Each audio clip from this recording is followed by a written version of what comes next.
Good day, students. So we are now in the last topic for the organizational psychology. We have here the organizational communication. Okay, so to start, let me first discuss the different types of organizational communication. First, we have the upward communication, the downward communication.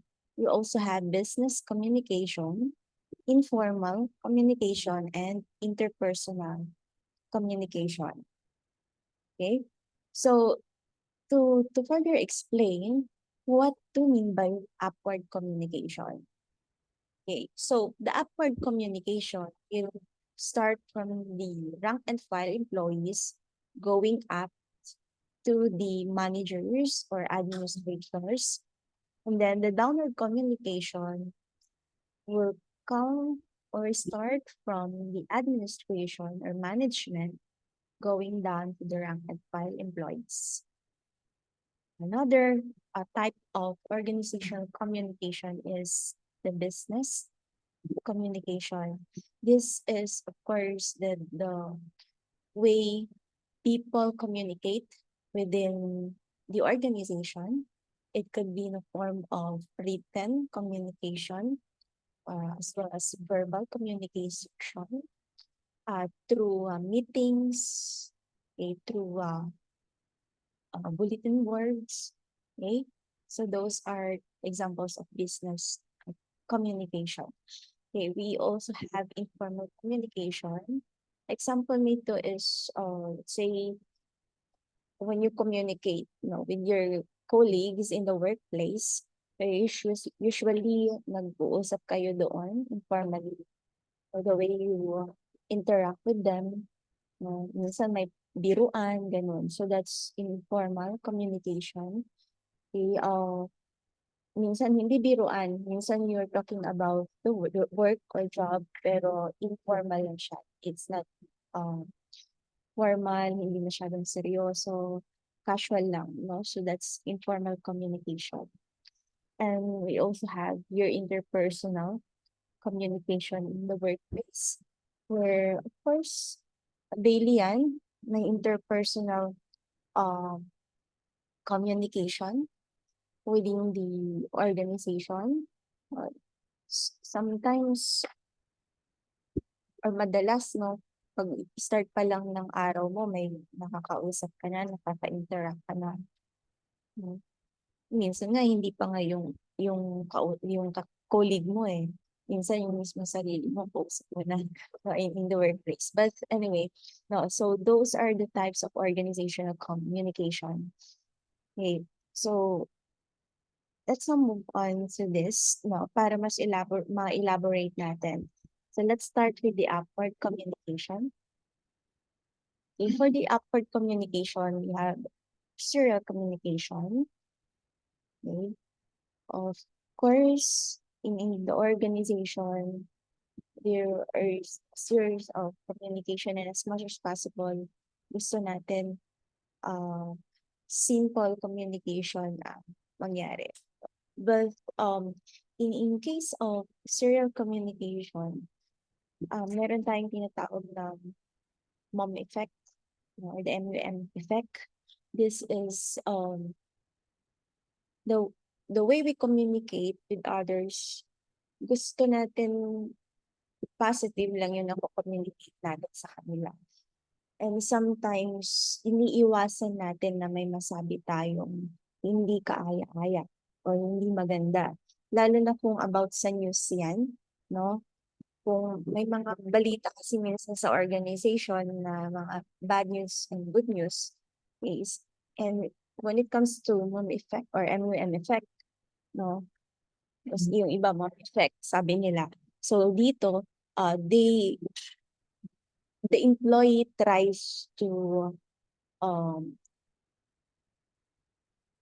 avoid the negative news, meaning puro gusto niya positive lang yung nire-relay niya sa iba, no, and ina-avoid niya yung mga negative information. Okay. Another is to open door policy. Of course, when it comes to open door policy, ang ibig lang sabihin niyan is you are open to suggestions, you are open to criticisms as well, no? Kaya yung iba naglalagay sila ng suggestion box, no? That's an example of an open door policy. So sa isang company, meron silang policy where they are open to communication, no? They are open to suggestions and all. Okay. Another example of upward communication is attitude survey. Okay. Bakit ito ang isa, no? Isa sa upward communication. Of course, when you conduct attitude survey, ang nag-fill out ng attitude survey ay yung mga nasa baba. Okay? So, yung mga nasa baba ng company, rank and file, anong fini-fill out nila? Yung attitude nila towards the company, yung attitude nila towards their boss, your attitude towards, of course, the policies, procedures, etc. Kaya yung communication na yun is upward. Okay? Another upward communication is the focus group. Okay, so if you're familiar with focus group discussion, ito yun, no? So usually there are departments in companies, and sa bawat department sa companies, they conduct meetings, no? They conduct focus group discussions. So doon nag-uumpisa yung discussion nila, and then yung mapag-uusapan nila, i-report nila sa taas. So that's an example of focus group discussion. Or minsan din may mga meetings, di ba? So yung meeting, no, merong mga magsasalita doon from the bottom going up. Okay. Another is exit interviews. Okay. Of course, in the exit interview, pag nag-conduct tayo, kunyari magre-resign na siya, no? Sa exit interview, kakausapin mo itong rank and file na to, no? Magbibigay siya ng feedback kung bakit magre-resign na siya. Ayaw ko yung company, ganito, ganyan, ang daming ganito, ganyan. No? So, yung mga sinabi niyo yun could be feedback, no? Saan sa administration. So, again, that's upward communication from bottom up. Okay, another is suggestion boxes in relation to open door policy. Okay? So, pataas yung communication. Okay? Then, we have also third-party facilitators, the liaison officers. Kunyari, may tagapagsalita, yung mga rank and file employee at yung liaison officer na yun, siya ang makikipag-communicate sa admin para sabihin yung mga concern na nasa baba. Okay, so these are examples of upward communication. But let me just elaborate yung mom effect or M effect, okay, in terms of upward communication. You know, sometimes we want to please the administration. Okay? And by pleasing the administration, minsan puro positive lang yung sinasabi natin. No? Ina-avoid natin yung negative, negative information. No? Kasi natatakot, though the part of the employee, minsan natatakot sila na baka mapag-initan sila if they will relay negative information. So, that can be a problem. No? So that's upward communication. Now let's move on to downward communication. So for the downward communication, of course, we can use bulletin boards. No? Pag may job posting tayo, sabi ng admin, kailangan natin ng manpower. So ipopost yan sa bulletin board para may mga mag-apply, no, na mga rank and file employees. Okay. Or if they have an announcement, no, pwede nilang ilagay sa bulletin board. Actually, ngayon, hindi na lang bulletin board. We can also do chat, no, through chat, messenger chat, Viber, yung mga yan. Okay? Email din, pwede rin through email na ngayon kasi virtual na tayo. Pero from the management down to the subordinates or rank and file employees. Another is, of course, we have the policy manual. No, lahat ng mga companies meron silang policy manual or yung tinatawag nilang employees handbook. Kung sa student, mayroong handbook, sa employee din meron. Doon nakapaloob lahat ng policies, regulations, or rules ng isang company. Okay, so yun ay finormulate ng management at binibigay yun sa mga rank and file. So para maging aware sila kung ano yung policy, no, processes ng isang company. Okay, and then we have also newsletters. Okay, of course, in some companies, they have newsletters. Meaning, dito nila binabalita lahat ng mga news na kailangan malaman ng mga tao na nasa baba. Okay. So, of course, intranets. No, yung nasabi ko kanina, using Viber, using email, and all, those are examples of intranets. So, these are examples of downward communication. Okay, how about business communication? Of course, when it comes to business communication, we have the memos. No, we provide memos. No, from the actually parang combination na to ng downward and upward communication eh. So, yung management gagawa sila ng memo para sa mga announcements. No, that's a business communication. Another is telephone calls. Like you want to inform somebody from other office or offices, so you can just call them. No, you can also write email, no, voicemails, and you may conduct business meetings. Okay? So these are examples of business communication. Okay. Now, since one of the example of business communication is email, these are the etiquettes, no, in writing email. Okay, of course, you have to include the greetings. Good day, I hope this email finds you well. Mga ganyan, mga greetings natin. So, another, include the details or detailed subject line. So, pag nagsisend tayo, dapat may subject, no, yung email natin. And yung subject na yun, parang kumbaga yun yung pinaka-title or laman ng iyong message or email. Okay, and then don't write in all caps, of course. No? Kung paano ka magsurat sa paper ng formal letter, ganun din dapat sa email. Delete unnecessary information when forwarding email. Ayan, minsan forward tayo ng forward pero hindi na natin ini-edit. So we have to, salain din yung mga message na pino-forward natin. Then avoid grammar and spelling mistakes.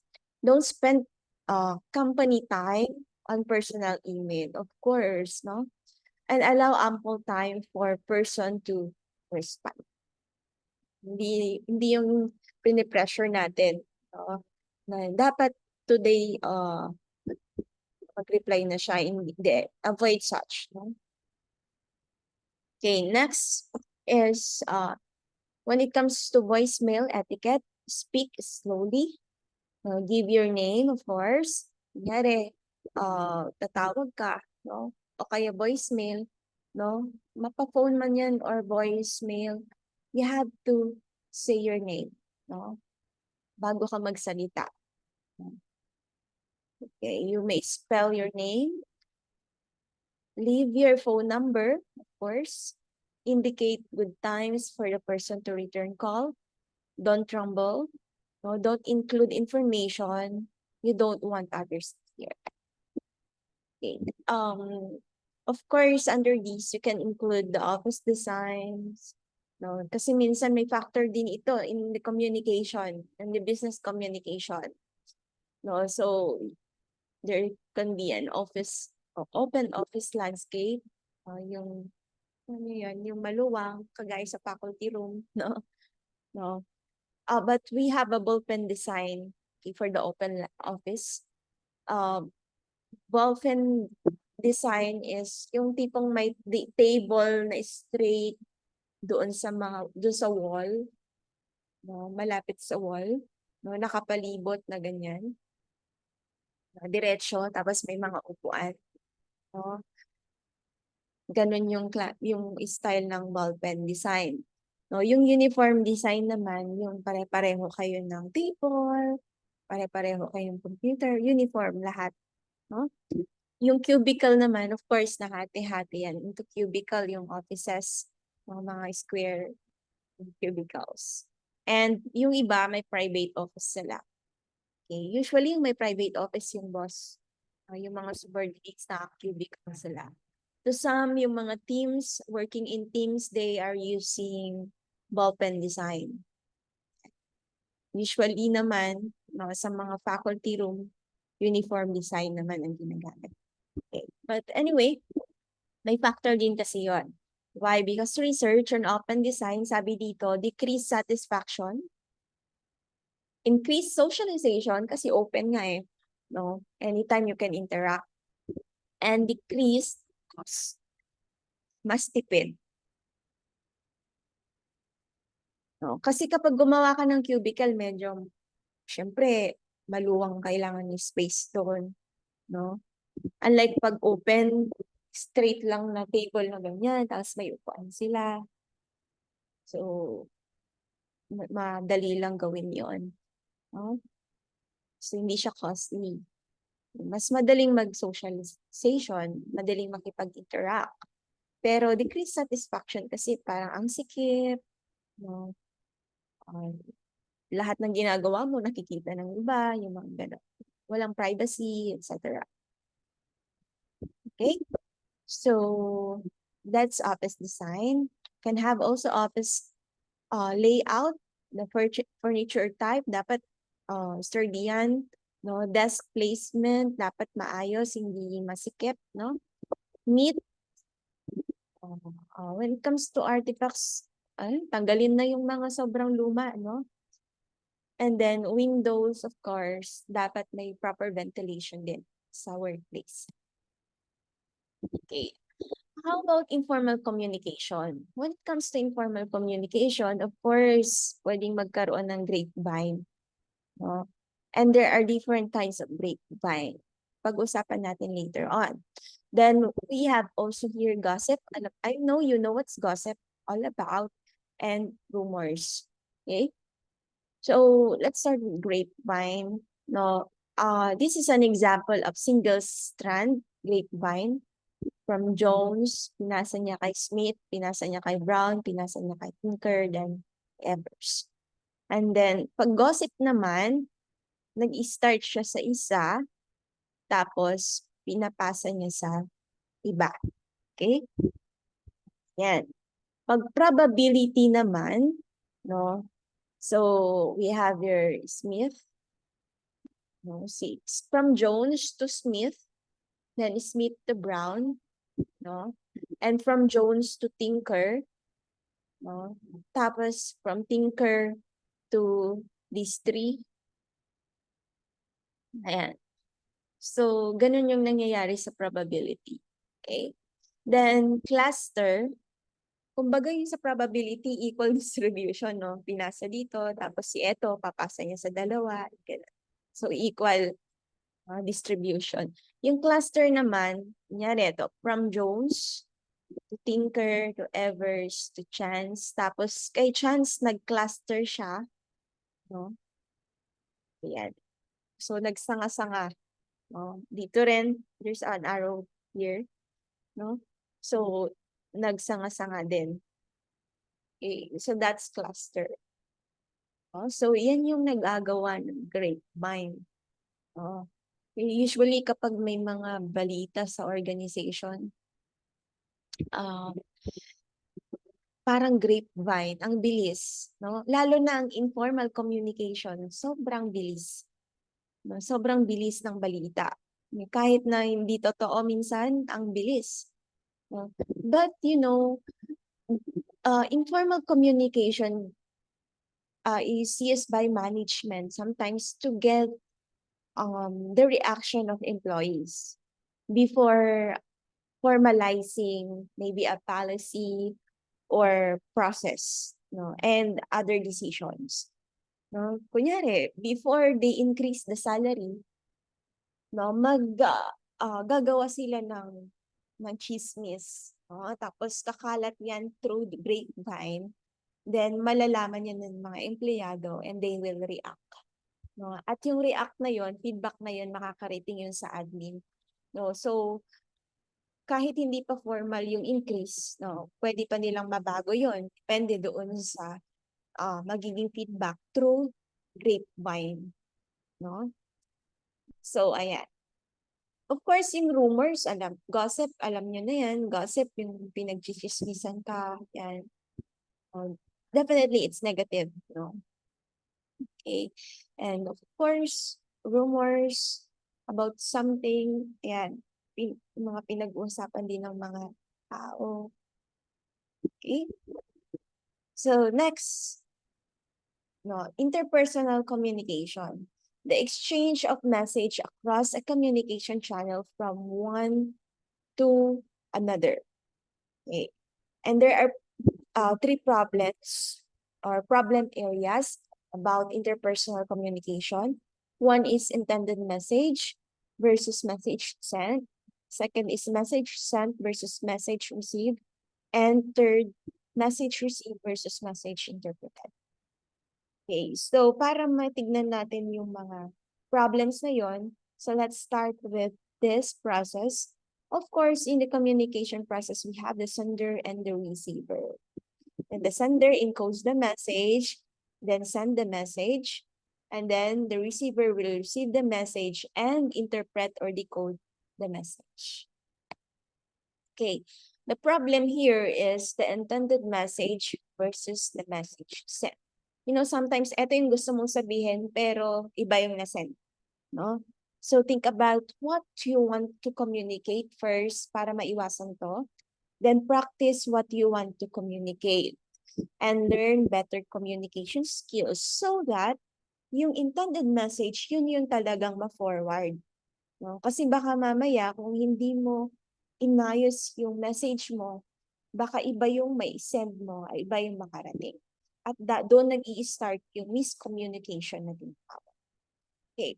Problem area number 2, message sent versus message received. Okay, so we have the actual words used. Okay. This is very, very essential.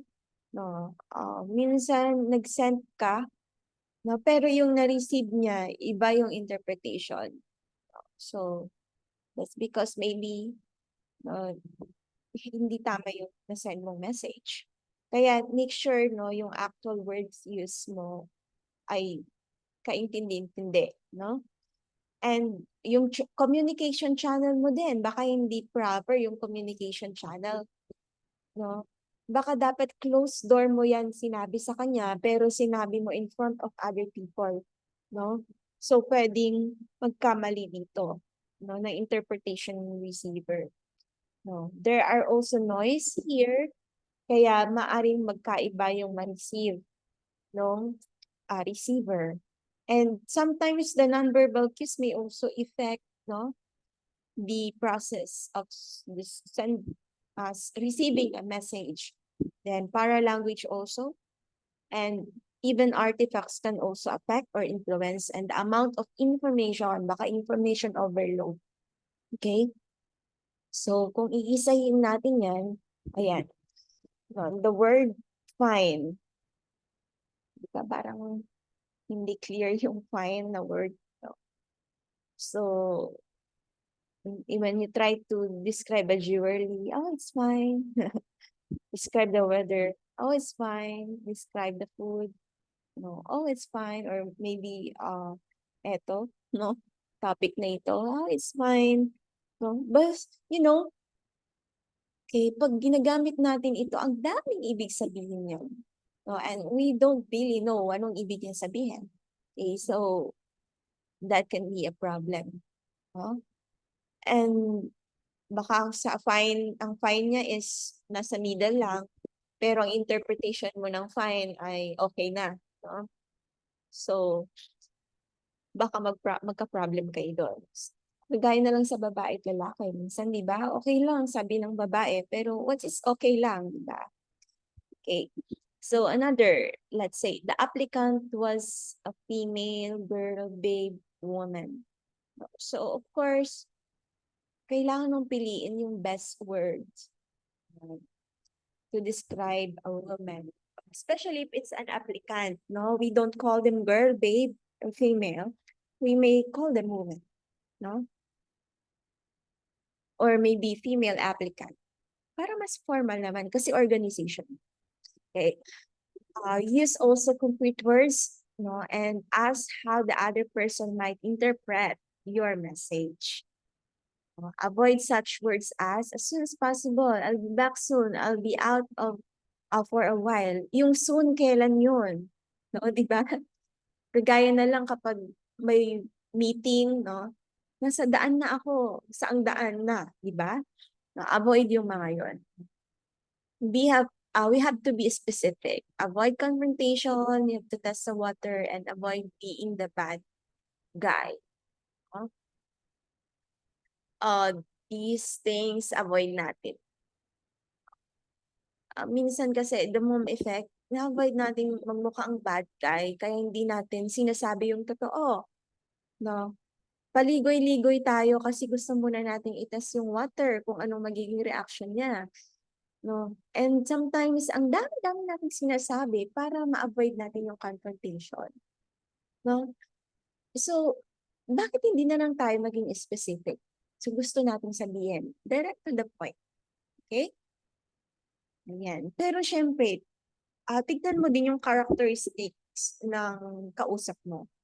Baka masyado siyang sensitive, then that way, analyze mo siya, ano yung proper words na kaya niyang i-interpret ng maayos, nang walang threat din. Okay? So, another is gender differences in communication. Alam niyo na ito, I guess. No? Men and women. Men talk about major events while women talk about daily life. Men tell main point, provide details naman ang mga babae. No? Men are more direct, ang babae indirect. No? Men use no, agree, and use to listen. No? And men are comfortable with silence, pero ang babae ayaw nila yan, no? Gusto nila explain mo sa kanila, ayaw nila ng silent treatment. Okay? Men concentrate on the words spoken, women on the nonverbal. Then men is sidetrack unpleasant topic, while women focus on unpleasant topic. How about when it comes to communication channel? Of course, in terms of oral communication, when we talk with other people face to face, oral yan, no? In the person, word of mouth. So, kung ano yung sinasabi mo, nakikita na niya agad. Or, sometimes through phone calls, that's still an oral communication channel. No? Through phone calls, minsan kaka-problem tayo dyan. Kaya ako mas gusto ko ng face-to-face communication. Okay. Non-verbal communication, of course, this can be a channel also. Okay. So, yung mga gestures natin, paano ka nakipag-communicate? Through verbal, no? Or non-verbal. Written, minsan pwede yung sulat. Pwedeng personal letter or memo, general letter or memo, or email. There are noise, the actual noise, appropriateness of a channel. Minsan may mga biases tayo sa communication, kaya iba yung interpretation natin. Hindi naman pala galit, pero yung interpretation natin parang galit siya, gano'n. Feeling about the person's communicating, no? Minsan, okay naman yung mga words or okay naman yung sentences niya, yung kino-communicate niya, pero dahil galit ka dun sa tao, isa yun yung noise, no? Pwedeng maiba yung perception mo sa communication. Your mood also may be a noise, no? And perceived motives, no? Minsan, nag-interpret tayo, ano ba yung motibo niya? Bakit ganito yung sinasabi niya? So the way we interpret or perceive the motive of the person trying to communicate something to us, yun ay isang noise. Nonverbal cues, I guess you know this. There are nonverbal cues na ambiguous, iba-iba ang meaning mo. There are those that aren't, no, are called emblems, should I say, no? Genders are and cultural differences are common also. Lalo sa company, no, iba-ibang kultura na yan. No? So iba-iba din yung nonverbal, yung ibang nonverbal communication para sa ganitong culture ay tama, pero para sa iba, mali yun, or iba yung, or negative yung message na kinukonvey. No? And nonverbal cues are thought to be 80% of the message received. Kaya ingat na ingat tayo sa mga nonverbal message natin. No? Verbal cues or nonverbal cues, yung eye contact natin, expression, micro-expression, yung posture natin, yung arm natin, leg use, motion, touching. Etong mga to, no, kailangan natin maging careful, no? Kasi, no, eto yung mga pwede nating gamitin, no, as non-verbal communication, no, sa ibang tao. No, the way we communicate with other people. So, pwedeng ma-misinterpret to. Use of space, so may intimacy zone tayo from 0 to 18 inches. Kapag close kayo, ganyan lang kalapit. Pag may personal distance zone, 18 inches to 4 feet, mga friends yan.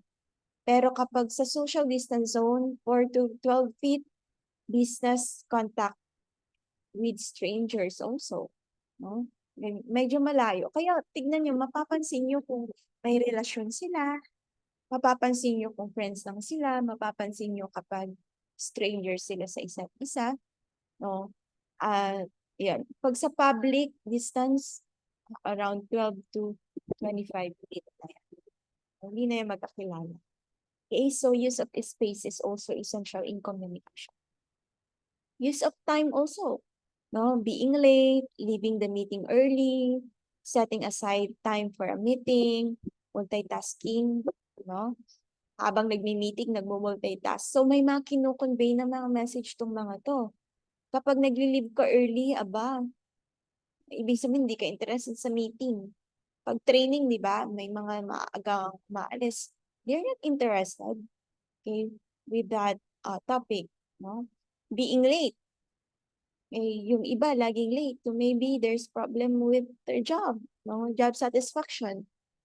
Yan. Yung iba, pag nag-set ka ng meeting, talagang nagbibigay sila ng time dun sa meeting na yon. Then meaning that meeting is important for them. Yung mga nagmo-multitask, siguro madami siyang deadline or maybe hindi siya interested dun sa pre-present sa kanya, kaya gagawa na lang siya ng ibang, ibang tasks para mas productive. No? So, ayan, meron din kino-convey yung paggamit ng time. No? Next, basic assumptions about nonverbal cues and paralanguage. People are different in their use of nonverbal cues and paralanguage, of course. Standard differences among people revealed information about the person, and changes in person's style reveal new message or messages. No? Akalain mo yun, even yung nag-change ka ng style of the way you send message, communicate, ay meron ding meaning. Kaya careful tayo. Paralanguage, of course, the rate of speech, taas, hina, yung loudness, intonation mo, kung patanong ba yan, exclamation point, amount of talking, mabilis, madami ba yung sinasabi mo, yung pitch mo, ilang beses ka nagpo-pause. Ayan, so may effect yan sa communication. I will not discuss this. No, example lang yan. Artifacts naman, our office, the decor, the desk placement can convey a message also. Pag magkakalapit, magkakalayo, crowded, naku, no? Mayroong impact yun sa communication. What we wear, our clothing, accessories, hairstyle, tattoos, they convey information about us, no? The car we drive, aba, kung may Mercedes-Benz ka, di ba? Siya, maganon. So, the house we live in, no? Minsan, yung mga mayayaman, sila yung nilalapitan sa workplace. No? Yung may sasakyan, sila nilalapitan. Why? Kasi makikisakay sila. No, I'm kidding. But these things, no, they can send a message. Okay? Then next, the amount of information, reaction to information overload. Of course, kapag madaming message, no, pwedeng ma-omit natin yung iba. No? Hindi natin ma-process yung ibang information. So there can be error. So dapat may queuing tayo. Sometimes, because of the amount of information too much, we try to escape. No? Or there will be use of gatekeepers. Gatekeepers yung nasa middle. Nangyari, ang dami yung sinasabi, so kailangan minsan ng tagapamagitan. No? Use of multiple channels also. Okay? Minsan, dahil sa multiple channels, minessage mo na siya, tinawagan mo pa, nag-email ka pa, ang kulit, no? So, you know, minsan, email is enough, no? Ayan. So, huwag nang madami pa ng communication. Kaya sa organization, maganda na meron silang approved policy kung ano yung dapat channel nila. No? Kung email, email lang, gano'n. No? Or meron silang system na doon lang sila nakikipag-communicate para formal lahat. No? At para what do you call this one? Ma-record yung mga communication. Problem number 3, no, message received versus message interpreted. No?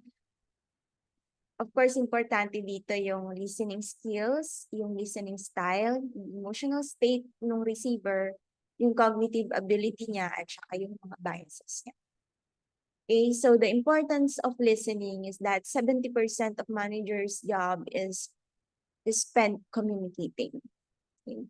So, of that time, 9% is spent writing, 16% is spent reading, 30% spent speaking, and 45% spent listening. Kaya listening is very essential. Tandaan nyo, no? This problem is about message received.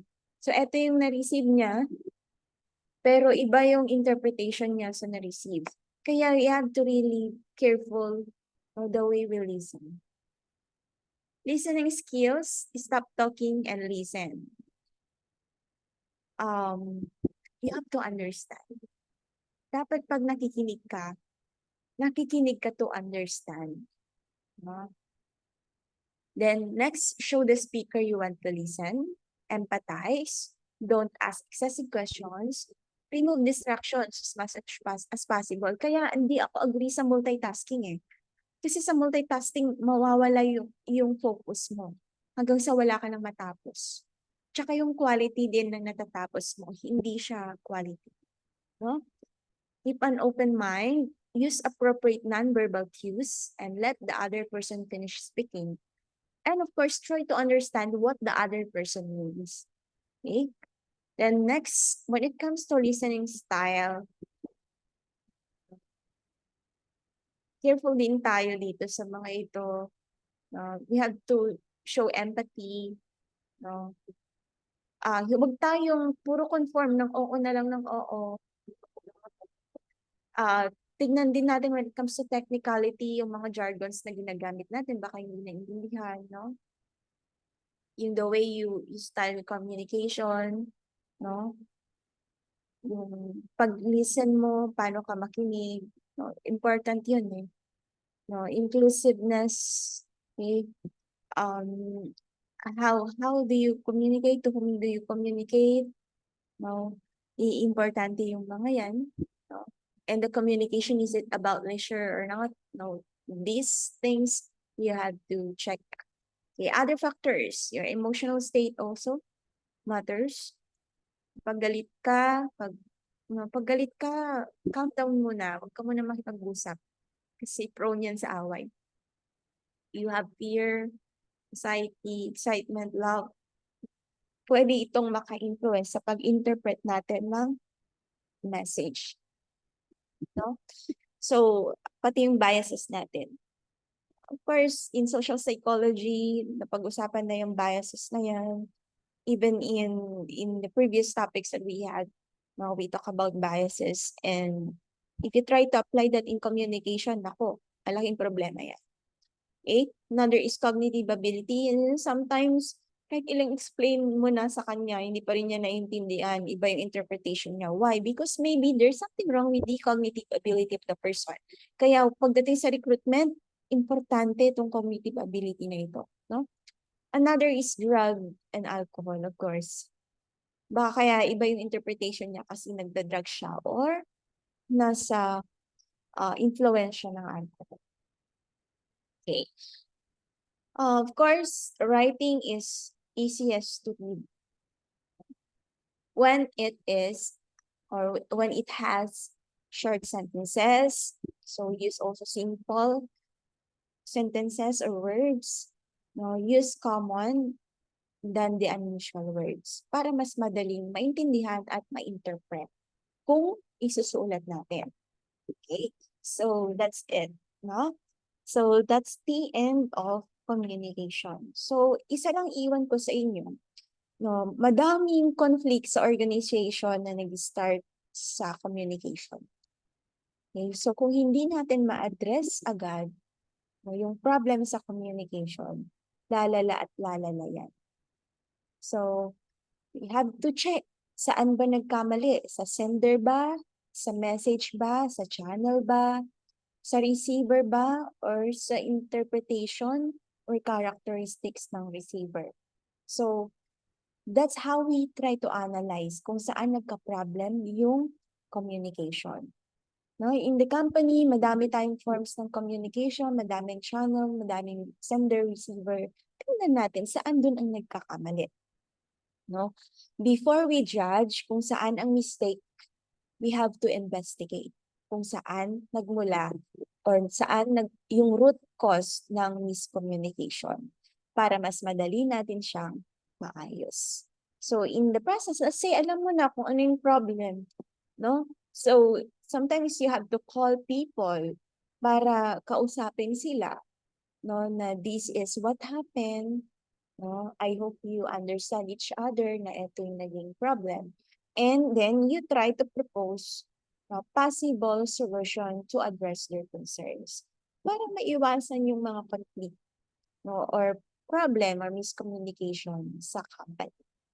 Okay, so that's all, no, for this topic, organizational communication.